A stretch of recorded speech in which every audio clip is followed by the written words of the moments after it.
¿Cómo usted, en qué redes usted está más conectada? La única red a la que estoy conectada es el Facebook. ¿Qué suele publicar?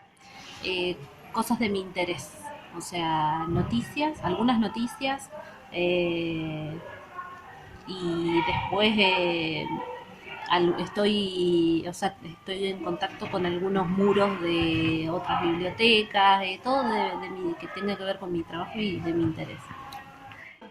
¿Piensa que protege bien sus redes sociales? Eh, Quiero creer que sí, o sea, tengo a mis familiares y amigos solamente.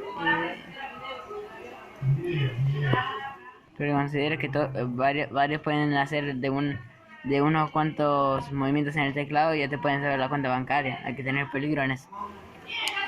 Eh, la verdad no me he interiorizado bien del tema. De todos modos, no trato de no vincular ningún tipo de cuenta ni de teléfono a mi red social. Creo que así lo estoy resguardando. ¿Cuán segura es su contraseña? La imagen. Yo la considero muy segura porque tiene varias letras y varios números que no pertenecen a ningún dato personal mío. ¿Qué tan segura es su contraseña? Digo, su cuenta de Facebook. ¿Mi cuenta de Facebook? Sí. No, no es segura. ¿No es segura? No. ¿Por qué? Porque saben mis hijos cómo es la contraseña, así que entra todo ahí. ¿Y cuál es tu contraseña? No te lo puedo decir. ¿Qué tan segura es tu cuenta en Facebook? No.